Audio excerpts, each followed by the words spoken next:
सभी सनातन धर्मी श्रोताओं को मेरी ओर से हर हर महादेव एवं सभी सनातन धर्मी श्रोताओं को जय जय श्रीमन नारायण, जय जय श्री राधे श्याम।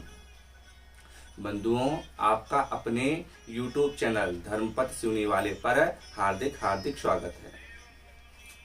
आज के विषय पर हम यह जानेंगे कि जो भगवान सदाशिव भोलेनाथ का शिवलिंग है, शिवलिंग पर चढ़ाया हुआ जल पीना चाहिए अथवा नहीं पीना चाहिए, और अगर पीना चाहिए तो उसके पीने से किस फल की प्राप्ति होती है।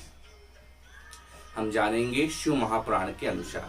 शिव महापुराण के अनुसार विद्वेश्वर संहिता के 22वें अध्याय के 18वें श्लोक पर इसका सुंदर वर्णन है कि शिवलिंग पर चढ़ाया हुआ जल पीना चाहिए अथवा नहीं पीना चाहिए। हम यह जानते हैं। स्नापित्वा विधानेन यो लिंगस्नपनोदकं त्रिवेद त्रिविधं पापं तस एहासु विनश्यति।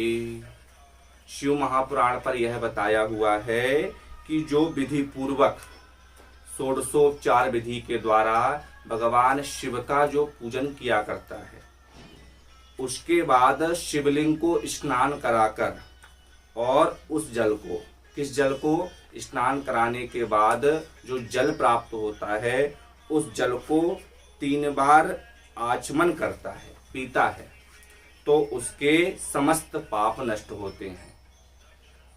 मानसिक, वाचिक और कायिक तीनों जो ताप हैं वह नष्ट होते हैं।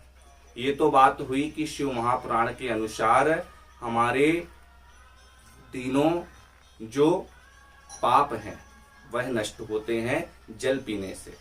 पर इसका मतलब यह नहीं है कि शिवलिंग पर जो स्नान करने के बाद हमें जल प्राप्त हो रहा है तो हम लोटे भर भर कर जल पिए। यहाँ पर बताया है कि आचमन, और आचमन का अर्थ क्या होता है कि हाथ पर लेकर कम मात्रा पर शास्त्रोक्त एक श्लोक प्राप्त होता है जिसमें यह बताया हुआ है कि वर्ण के अनुसार आचमन भी कितना करना है। क्या कहा है श्लोक पर, ध्यान दीजिएगा। हृतकंठा तालुगाभेस्तु यथा संख्यम द्विजातयः शुद्धयेरन स्त्री चा शूद्र सक्त पृष्ठाभिरंतत। कहा कि आचमन ऐसा करें कि ब्राह्मण के जब वह आचमन करे तो जल हृदय तक पहुंचना चाहिए।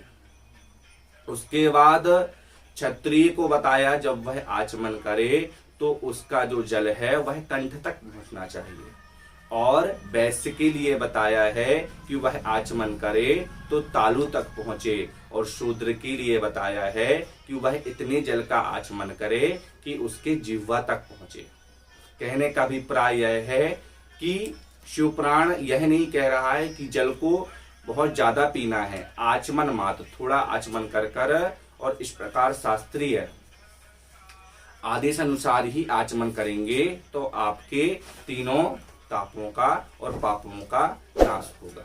इस प्रकार की शास्त्रीय जानकारी प्राप्त करने के लिए आप इस चैनल को सब्सक्राइब करें। हम कल मिलते हैं नई शास्त्रीय जानकारी के साथ। जब तक के लिए जय जय सीताराम।